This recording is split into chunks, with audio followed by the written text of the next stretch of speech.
Naranasan mo na ba yung araw na ang saya mo, tapos biglang nawala lahat dahil lang sa sinabi o ginawa ng ibang tao? Yung naka-good mood ka na sana, tapos may nagsalita ng masama, may umasta ng bastos, o may nangyaring hindi mo inaasahan, traffic, late na delivery, o may toxic na tao sa paligid, biglang ubos ang pasensya mo. Ang hirap, di ba? Pero tanong ko sa'yo, sila ba talaga ang dahilan kung bakit ka nainis? Ang totoo, hindi. Alam mo kung bakit? Kasi walang ibang pwedeng mag-control ng emosyon mo maliban sa'yo. Oo, may mga taong nakakainis, may mga bagay talagang nakaka-frustrate, pero kung paano ka magre-react, ikaw ang may desisyon doon. Ang tawag dito ay emotional mastery. Ibig sabihin, kahit magulo ang paligid mo, kalmado ka pa rin. Kahit may nangaasar, pinipili mong huwag magpadala. Kahit may problema, hindi ka basta natitinag. Isipin mo ito, paano kung kahit anong mangyari, mapahiya ka, mabigo o masigawan, kaya mo pa ring manatiling payapa. Hindi ito pagiging manhid, at lalong hindi ito pagiging walang pake. Ito ay tunay na lakas, ang kakayahang piliin ang katahimikan sa gitna ng gulo. Sa video na ito, pag-uusapan natin ang 10 aral na makakatulong sa iyo para hindi ka na madaling mapikon. Hindi mo na pinapansin ang mga negative vibes, hindi ka na basta nadadala ng emosyon ng iba, at higit sa lahat, makuha mo ang peace of mind na deserve mo. Ang mga aral na ito ay galing sa Stoicism, isang matandang filosofiya na nagtuturo kung paano maging matatag, kalmado, at may kontrol sa sarili. Pero don't worry, hindi ito boring na lesson. Simple lang, practical, at totoo. Mga tips na pwede mong gamitin sa araw-araw. Kaya kung sawa ka na sa drama, stress, at pagod na emosyon, panahon na para baguhin yan. Panahon na para ikaw ang may hawak sa emosyon mo. At sa dulo ng video na ito, magkakaroon ka ng mindset at tools para mamuhay ng hindi basta natitinag. Kaya ready ka na? Tara na, simulan na natin ang unang aral sa emotional mastery. Number 1, ikaw ang may control sa reaction mo. Naranasan mo na ba na ang ganda ng araw mo, maaga kang nagising, nakakape ka pa, tapos biglang may nagsabi ng masama o may nangasar, bigla kang nainis, nasira na agad ang mood mo, buong araw bad trip ka na. Pero sagutin mo ito, sila ba talaga ang sumira ng araw ko o ako ang nagpatalo? Ang totoo, hindi sila ang dahilan. Ikaw ang may hawak ng reaksyon mo. Hindi mo kayang kontrolin ang ugali ng ibang tao, hindi mo rin mapipigilan ang mga problemang dumarating. Pero kung paano ka magre-react, magagalit ka ba, mananahimik, o iintindihin na lang, nasa iyo ang desisyon. Isipin mo parang may suot kang noise-canceling na headset. Maingay sa paligid, may bumubusina, may sumisigaw. Pero hindi mo naririnig kasi nakablock. Ganyan din sa emosyon. Kahit may bastos, may nega, o may pangyayaring nakakainis, pwede mong piliing huwag maapektuhan. May kasabihan nga, sa pagitan ng nangyari at reaksyon, may espasyo. Sa espasyong yan, nandoon ang kapangyarihan nating pumili. At sa pagpiling yan, nandoon ang tunay na lakas mo. Halimbawa, nasa meeting ka, tapos binara ng office mate mo ang idea mo. Natural lang na mainis, pero bago ka sumagot o magalit, tanungin mo, karapat-dapat ba na sirain niya ang araw ko? Pwede mong piliing huminga muna, mag-isip, at sabihin sa sarili mo, baka may pinagdadaanan lang siya. Hindi ibig sabihin na hindi ka nasaktan, pero pinili mong huwag magtagal sa inis. Narito ang 3 madaling steps para makontrol ang reaksyon mo. Una, huminto at kilalanin ang nararamdaman mo. Galit ka ba? Naiinis? Malungkot? Kapag alam mo kung ano nararamdaman mo, mas madali mo itong mahahawakan. Pangalawa, tanungin ang sarili, ano ba ang dahilan ng nararamdaman ko? Dahil ba sa sinabi niya? O dahil sa pagkaintindi ko sa sinabi niya? Pangatlo, pumili ng tamang sagot. Huwag magpadala agad sa galit. Piliin ang kalmado, hindi away. Ang gaan sa pakiramdam kapag natutunan mong hindi lahat ng bagay kailangang patulan. At hindi lahat ng tao dapat bigyan ng emosyon. Tandaan, hindi mo kontrolado ang ugali ng iba, pero hawak mo kung paano ka tutugon. Kaya sa susunod na may nang-asar o may nagtaas ng boses, huminga ka, ngumiti, at sabihin sa sarili, hindi ikaw ang masusunod. Akin ang araw na to. Diyan mo mararamdaman ang tunay na emotional freedom. Number 2, tigilan ang pag-expect na lahat ay kagaya mo. May kaibigan ka bang lagi mong tinutulungan, pero nung ikaw ang nangailangan, bigla silang nawala? Masakit, di ba? Minsan mapapatanong ka, bakit ganun? Kung ako yan, hindi ko siya pababayaan. Pero ito ang katotohanan, hindi lahat ng tao mag-iisip o kikilos gaya mo. Lahat tayo iba-iba. Iba ang pinanggalingan, ugali at pananaw. Kung patuloy kang aasa na mag-iisip sila gaya mo, madalas kang madidismaya.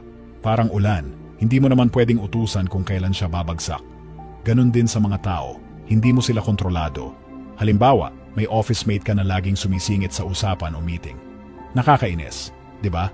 Pero kung iisipin mo, baka ganun lang talaga siya makipag-communicate. Kung aasahan mong magbago siya ayon sa gusto mo, ikaw lang ang mapapagod. May kasabihan, expectations are the root of all suffering. Ibig sabihin, madalas tayong nasasaktan dahil sa inaasahan natin sa ibang tao. Kaya anong pwede mong gawin? Una, i-check ang expectations mo. Kapag may taong nagkulang, tanungin mo ang sarili mo, ano bang inaasahan ko sa kanya? At realistic ba ito? Pangalawa, i-accept na iba-iba talaga tayo. Hindi mo kailangang aprubahan ang ugali nila, pero pwede mong tanggapin na hindi mo sila kontrolado. Pangatlo, piliin kung paano ka magre-react. Imbes na mainis, pwede mong i-adjust ang expectations mo. Mas pinipili mong protektahan ang peace mo kaysa ang mag-demand ng pagbabago mula sa iba. Hindi ibig sabihin nito na papayag ka sa maling pagtrato. Ang ibig sabihin lang, hindi mo ibibigay ang power mo sa kanila para kontrolin ang emosyon mo. Tulad ng Stoic na kasabihan, people act from their own nature, not yours. Kaya kapag may taong hindi nag-reply, hindi tumupad sa usapan, o hindi nagpakita ng respeto, huwag mong agad isipin na ikaw ang problema. Baka talagang ganun lang sila. At sa halip na ubusin ang energy mo kakaisip sa ugali ng iba, gamitin mo ang lakas mo para pangalagaan ang sarili mong emosyon. Tandaan mo, mas kaunti ang inaasahan mo, mas kalmado ang buhay mo. Mas pinipili mong intindihin kaysa mag-demand. At sa pagtanggap mong hindi mo kontrolado ang lahat, doon mo makikita ang tunay na kapayapaan.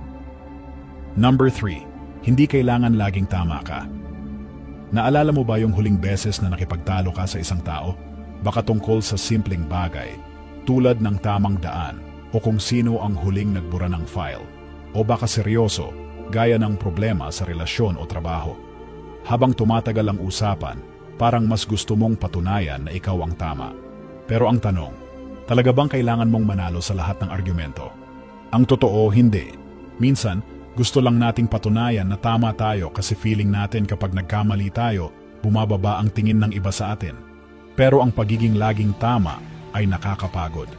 Nakakasira ng relasyon. Nakakawala ng peace of mind. May kasabihan nga, gusto mo bang laging tama o gusto mong tahimik at payapa ang buhay mo? Madalas kasi kahit tama ka, hindi naman worth it ang away. Minsan, mas makabuluhan ang katahimikan kaysa sa pride. Halimbawa, may kaibigan kang may ibang opinyon tungkol sa isang bagay. Pwede mong i-correct siya, pero may chance na mauwi sa init ng ulo. Pero kung sasabihin mo lang, gets ko yung point mo. Iba lang ang tingin ko, pero okay lang yan. Peace pa rin, walang gulo. Ang Stoic philosopher na si Lao Tzu ay may sinabi, ang taong sobrang kapit sa sariling pananaw, hindi natututo. Ibig sabihin, kung lagi kang gustong tama, wala kang matututunan. Pero kung bukas ang isip mo, mas marami kang makikitang bago at mas lalaki ang pangunawa mo sa mundo. Paano mo ito magagawa? Una, huminga at huwag agad sumagot. Kapag gusto mo nang makipagtalo, huminto muna. Tanungin ang sarili, worth it ba to? Pangalawa, piliing umintindi kaysa manalo. Minsan, mas nakakagaan sa pakiramdam ang makinig kaysa makipagdebate. Pangatlo, pumili ng laban. Hindi lahat ng bagay kailangan pagdiskusyonan. Piliin lang ang mga issue na may saysay at may epekto sa buhay mo. Kapag natutunan mong hindi na kailangang palaging ikaw ang tama, mas gagaan ang isip mo. Hindi ka na mabilis mapikon. Hindi ka na stress sa bawat opinyon ng iba. Ang tunay na lakas ay nasa katahimikan, hindi sa pagmamataas. Tandaan, ang halaga mo ay hindi nasusukat sa dami ng argumentong nanalo ka. Mas importante kung paano ka magdala ng sarili mo, paano ka rumiresponde, at paano mo pinipili ang kapayapaan kaysa sa pride. Kaya sa susunod na mapipilitan kang patunayan na ikaw ang tama, huminga ka lang at tanungin, mas mahalaga ba itong argumento o ang peace of mind ko? At doon mo makikita ang tunay na wisdom sa pagiging tahimik. Number 4. Huwag mong hayaan na salita ng iba ang magdikta ng halaga mo. Na-experience mo na bang masaya kang nagkwento o nagbahagi ng idea tapos may biglang nagsabi ng hindi maganda? Parang sa isang iglap na wala yung kumpiyansa mo. Bigla kang napaisip, tama ba yung sinabi ko? Mali ba ako? Normal lang yan. Lahat tayo dumaan sa ganyan. Pero tandaan mo, Ang halaga mo ay hindi nakadepende sa opinyon ng ibang tao. Kung palagi kang nakabase sa papuri o puna ng iba, para mong binibigyan sila ng remote control ng emosyon mo. Kapag okay ang sinabi nila, masaya ka. Kapag masakit ang sinabi nila, bagsak ka agad. Pero teka, tanungin natin ang sarili. Bakit nga ba ang bigat ng sinasabi nila sa pakiramdam natin? Kasi minsan, hinahanap natin ang validation. Gusto nating maramdaman na tanggap tayo, magaling tayo, o tama tayo. Pero ang delikado dito, nawawala ang tiwala natin sa sarili. Sabi nga ni Marcus Aurelius, mas mahal pa natin ang opinyon ng iba kaysa sa opinyon natin sa sarili natin. Hindi ito tamang mindset. Kapag natutunan mong kilalanin ang sarili mong halaga, kahit anong sabihin ng ibang tao, hindi ka na basta-basta matitinag. Halimbawa, may coworker na kinriticize ang trabaho mo. Hindi constructive ha, parang sinadya talaga na bastusin ka. Normal na masaktan. Pero bago ka mag-react, tanungin mo, ito ba ay tungkol sa akin o baka may issue lang siya? May katotohanan ba sa sinabi niya o puro ingay lang to? Hindi lahat ng criticism dapat mong tanggapin. May mga comment na makakatulong sa'yo, yan ang i-absorb mo. Pero kung paninira lang, hayaan mo na. Narito ang 3 paraan para hindi ka na masyadong maapektuhan. Una, huminto muna bago mag-react. Kapag may narinig kang masakit, huwag agad pumatol. Huminga ka muna. Pangalawa, alamin kung may saysay ba yung sinabi. Totoo ba? Makakatulong ba? Or opinion lang nila? Pangatlo, i-remind ang sarili mo ng halaga mo. Hindi mo kailangan ng approval ng iba para maging valuable. Alam mo kung sino ka, at sapat yon. May kasabihan din sa Stoicism, care about what others think and you become their prisoner. Ibig sabihin, kapag lagi kang nakabase sa opinyon ng iba, parang nakakulong ka sa gusto nilang maramdaman mo. Pero kapag natutunan mong i-filter ang mga sinasabi nila at piliin lang yung makakatulong sa'yo, doon mo mararamdaman ang totoong confidence at freedom. Tandaan mo, walang sino man ang may karapatang magdikta kung gaano ka kahalaga, kundi ikaw lang. Number 5. Protektahan ang energy mo sa pamamagitan ng boundaries. May kaibigan ka ba o kakilala na laging humihingi ng tulong kahit alam mong kaya naman nilang gawin mag-isa? O baka sa trabaho, lagi kang binibigyan ng last-minute tasks dahil alam nilang hindi ka tatanggi. Tapos ikaw, kahit pagod ka na, sige pa rin ng sige. Ayaw mong makasakit o mapahiya sila, pero sa totoo lang, ikaw ang nauubos. Ito ang dapat mong tandaan. Kapag lagi mong inuuna ang ibang tao pero nakakalimutan mong unahin ang sarili mo, ikaw rin ang matatalo. Hindi selfish ang mag-set ng boundaries. Kailangan yon para maprotektahan mo ang oras, lakas, at peace of mind mo. Sabi nga sa kasabihan, you can't pour from an empty cup. Paano ka makakatulong sa iba kung ikaw mismo ay pagod, stress, o drained? Kapag hindi ka marunong magtakda ng limitasyon, paulit-ulit kang mauubos. At ang masama pa, baka ikaw pa ang mapagkamalang masama kapag bigla kang napagod o umatras. Kaya kailangan mong maging malinaw sa mga tao sa paligid mo kung ano ang kaya mong ibigay at kung kailan hindi na. Halimbawa, lagi kang tinatawagan ng kaibigan tuwing gabi para maglabas ng sama ng loob. Gusto mong tumulong pero naaapektuhan na ang tulog mo. Pwede mong sabihin, alam mo, mahalaga ka sa akin, pero tuwing gabi kailangan ko ng pahinga. Pwede ba sa umaga na lang tayo mag-usap? Hindi ito bastos, hindi rin ito pagtanggi ng tulong. Ito ay pagpili ng tamang oras at limitasyon. Narito ang 3 paraan para makapag-set ng healthy boundaries. Una, maging malinaw at tapat. Sabihin mo kung ano ang limitasyon mo. Hindi kailangan ng drama, basta diretso at may respeto. Pangalawa, gumamit ng I statements. Halimbawa, kailangan ko ng quiet time pagkatapos ng trabaho. Mas maayos pakinggan kaysa sa, ikaw kasi, istorbo ka. Pangatlo, tumayo sa desisyon mo. Kapag sinabi mong hindi mo kaya, panindigan mo. Kapag naging consistent ka, mas rerespetuhin ka ng mga tao. Sabi nga ni Epictetus, freedom is the ability to live as you wish. At para mamuhay ng payapa, kailangan mong piliin kung saan mo ilalaan ang energy mo. Ang boundaries ay hindi pader para layuan ng tao. Ito ay tulay para ma-maintain ang healthy na relasyon habang inaalagaan mo ang sarili mo. Tandaan, hindi mo responsibilidad ayusin ang problema ng lahat. Ang responsibilidad mo ay alagaan ang sarili mong peace, oras at emosyon. Kaya sa susunod na may humiling ng sobra o hindi mo na kaya, huminga ka at piliin mo ang sarili mo. Dahil kapag inuna mo ang sarili mo, mas may maibibigay ka sa iba. Buo, masaya, at payapa. Number 6. Matutong mag-detach sa opinyon ng iba. Na-experience mo na ba yung proud ka sa ginawa mo, project, post, or idea, tapos may nagsabi ng, yan lang, hindi impressive. Ang sakit, di ba? Minsan kahit isang comment lang, parang buong confidence mo nabura. Parang gusto mo na lang manahimik at huwag na lang ulit subukan. Pero tanong, bakit ba ganun kalakas ang epekto ng sinasabi ng ibang tao sa atin? Kasi madalas iniisip natin na ang opinyon ng iba ay sukatan ng sarili nating halaga. Pero ang totoo, hindi mo hawak ang tingin ng tao sa'yo at hindi mo rin yon kailangan. Ang opinyon nila ay hindi palaging katotohanan. Kadalasan, yan ay base sa pananaw nila, insecurities, o kung anong pinagdadaanan nila sa oras na yon. Sabi nga ni Epictetus, if you want to improve, be content to be thought foolish and stupid. Ibig sabihin, kung gusto mong mag-grow, okay lang na hindi ka laging aprobado ng lahat. Tulad ng suot mong damit. Kung trip mong isuot ang gusto mong outfit tapos may nagsabi ng, ang weird mo, may dalawang choice ka. Una, maniwala sa sinabi nila at mawalan ng gana. Pangalawa, ngumiti at isipin, trip ko ito, hindi ko kailangang magpa-apekto. Kapag natutunan mong mag-detach sa opinyon ng iba, mas malaya kang mabuhay. Hindi mo na kailangan ng approval para sumaya. Hindi mo na kailangang baguhin ang sarili mo para lang magustuhan ka. Narito ang 3 paraan para makapag-detach. Una, tanungin ang sarili mo, bakit ako affected? May saysay ba yung sinasabi nila? May halaga ba sila sa buhay ko? Pangalawa, alalahanin ang values mo. Kung alam mo kung sino ka, hindi ka matitinag ng panlabas na ingay. Pangatlo, i-practice ang pag-let go. Kapag may negatibong comment, isipin mo lang para itong dahon sa ilog, hayaan mo lang lumutang palayo. May kasabihan din mula kay Lao Tzu, care about people's approval and you will be their prisoner. Hindi ibig sabihin nito na wala kang pakialam. Ibig sabihin lang, hindi mo hinahayaang kontrolin ng opinyon nila ang takbo ng emosyon mo. Kapag pinili mong i-detach ang sarili mo sa sinasabi ng iba, mas magiging totoo ka sa sarili mo. Mas magiging confident ka. At mas magiging malaya ka sa pagdesisyon at pagkilos. Tandaan, hindi mo kontrolado ang iniisip ng iba. Pero kontrolado mo kung paano ka magre-react.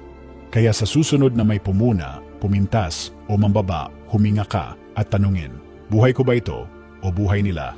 At piliin mong panindigan ang sarili mong halaga. Number 7. Gamitin ang katahimikan kaysa galit sa pagresponde. Na-experience mo na ba yung may nagsabi ng sobrang bastos o nakakainsultong bagay sa'yo?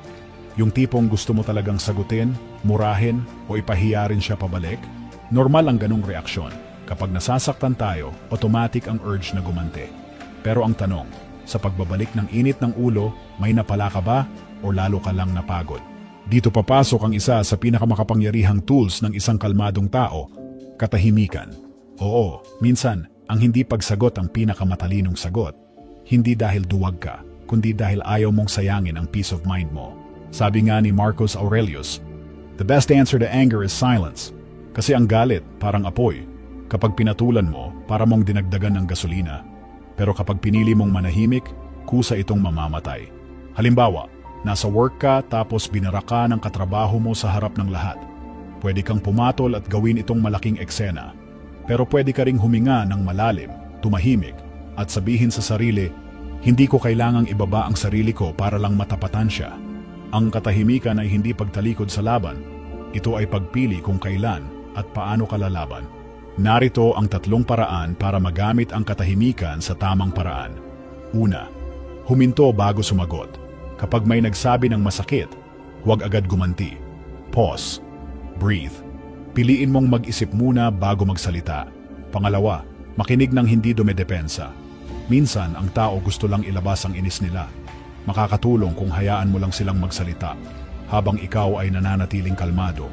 Pangatlo, magsalita lang kung may saysay. Kung hindi makakatulong ang sasabihin mo, mas mabuting manahimik na lang. Sabi nga sa isang Buddhist teaching, speak only if it improves upon the silence. Hindi ito pagiging mahina, ito ay disiplina at lakas, ang kakayahang hindi bumaba sa level ng ibang tao. Tandaan, ang tunay na matalino ay hindi yung laging may sagot, kundi yung marunong pumili kung kailan dapat magsalita. At kapag pinili mong manahimik sa gitna ng init ng ulo, doon mo mararamdaman ang tunay na kontrol mo sa sarili. Sa susunod na may nang insulto, nagtaas ng boses o nagtangkang galitin ka, huminga ka lang, tumahimik at isipin, hindi ko kontrolado ang ugali mo, pero kontrolado ko kung paano ako magre-react. At doon panalo ka na, tahimik pero matatag. Number 8. Gamitin ang pasasalamat para matunaw ang galit. Alam mo yung mga araw na parang sunod-sunod ang inis? Na traffic ka, na late ang delivery, may rude na tao sa pila, tapos may isa pang nang-asar, parang sasabog ka na. Tapos mapapatanong ka sa sarili, bakit parang ako na lang lagi ang tinatamaan? Pero teka lang, pwedeng may isang bagay kang hindi pa ginagawa, pasasalamat. Oo, simple lang. Gratitude. Hindi mo pwedeng pagsabayin ang galit at pasasalamat sa isang puso. Kapag pinili mong magpasalamat, unti-unting nawawala ang bigat ng galit mo. Isipin mo ito, nasa gitna ka ng traffic. Naiinis ka na, nagmamadali ka, pero wala kang magawa. Ngayon, subukan mong huminga, tapos sabihin sa isip mo, buti na lang may sasakyan ako, buti na lang safe ako, buti na lang may pupuntahan ako. Hindi mawawala ang traffic, pero magbabago ang pakiramdam mo. Sabi ni Cicero, isang Roman philosopher, gratitude is not only the greatest of virtues, but the parent of all others. Ang ibig sabihin, kapag natutunan mong maging thankful, mas madali kang maging patient, kalmado at masaya. Narito ang simpleng paraan para simulan ang gratitude habit. Una, huminto at mag-reflect. Kapag nagsisimula ka ng mainis, huminga ka muna at itanong, ano ang pwede kong ipagpasalamat ngayon? Minsan, simpleng bagay lang. May pagkain ka, may kumustang kaibigan, may katahimikan kahit saglit. Pangalawa, gumamit ng gratitude journal. Bago matulog, isulat mo lang ang 3 bagay na nagpapasalamat ka. Kahit gaano kaliit, basta totoo. Pangatlo, i-reframe ang sitwasyon. Kapag may pumuna sa'yo, isipin mo, salamat, may natutunan ako. O kung may sumubok manira sa'yo, sabihin mo, salamat, mas lalo kong nakilala kung sino ang totoo. Ang gratitude ay parang ilaw sa loob ng madilim na kwarto. Hindi man nito kayang alisin ang lahat ng problema mo, pero binibigyan ka nito ng panibagong pananaw. Tandaan, hindi ito pagtakip sa galit, kundi pagpalit ng perspective. Kapag mas pinili mong magpasalamat kaysa magalit, ikaw ang panalo. Kaya sa susunod na araw na parang ang daming sablay, huminto ka at tanungin ang sarili, sa dami ng hindi okay, ano ang pwede kong ipagpasalamat? At doon, mararamdaman mong gumagaan ang puso mo. Hindi dahil nawala ang problema, kundi dahil pinili mong hindi magpakain sa galit. Number 9. Gamitin ang puna bilang daan para mag-grow. Sino bang hindi nasasaktan kapag napuna? Nag-effort ka, proud ka sa ginawa mo, tapos may nagsabi agad ng, mali yan, hindi yan maganda. Ang unang instinct natin, masaktan, depensahan ang sarili, o minsan magtampo na lang at hindi na ulitin. Pero teka, pwedeng ang punang yon ang mismong magpapatibay sa'yo. Oo, mahirap pakinggan ang kritisismo, pero kung matututo kang i-reframe ito, magiging daan ito para mas lalo kang gumaling. Hindi lahat ng puna ay atake. Minsan yung mga salitang uncomfortable, yun pa ang may dalang aral. Sabi nga sa isang quote, criticism like rain should be gentle enough to nourish growth without destroying the roots. Ibig sabihin, kahit masakit, kung tatanggapin mo ito ng bukas ang isip, pwede kang mag-grow. Halimbawa, may boss kang nagsabing sablay ang presentation mo.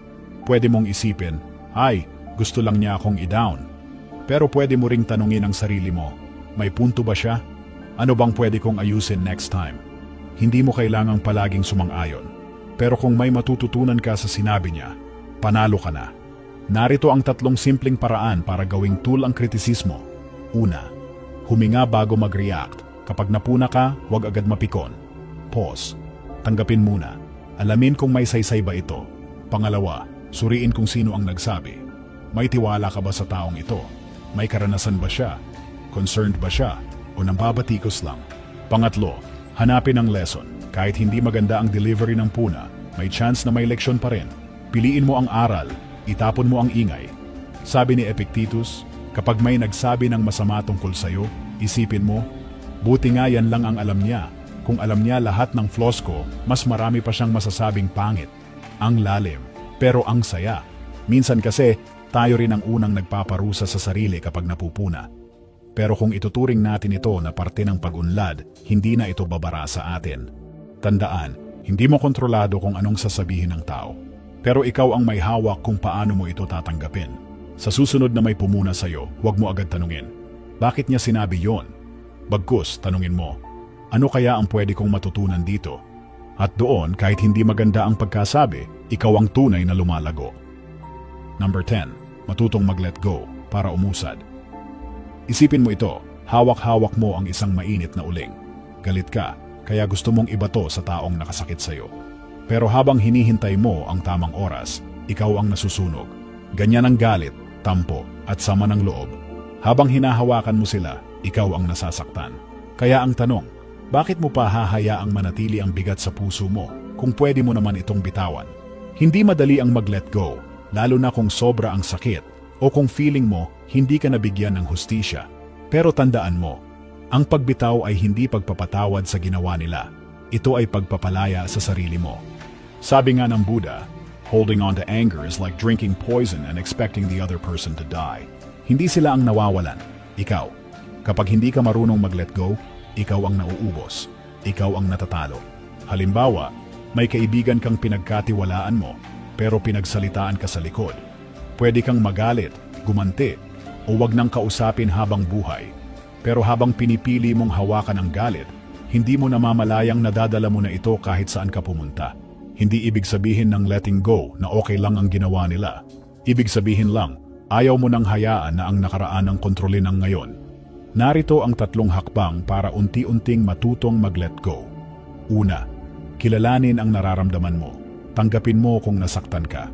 Huwag mong i-sugarcoat, pero huwag mo rin hayaang ito ang magdikta ng kilos mo. Pangalawa, tanungin ang sarili, anong matututunan ko rito? Minsan may aral sa sakit, tulad ng pagprotekta sa sarili next time o pagpili ng taong pagkakatiwalaan. Pangatlo, piliin ang kapayapaan. Tuwing naiisip mo ang nangyari, sabihan ng sarili, hindi ko ito makokontrol pero kaya kong mag-move forward. Sabi ni Marcus Aurelius, do not be disturbed by what is outside your power. Let it go and you will find peace. Ang letting go ay hindi pagkalimot. Ito ay pagpili kung saan mo ilalaan ang lakas mo.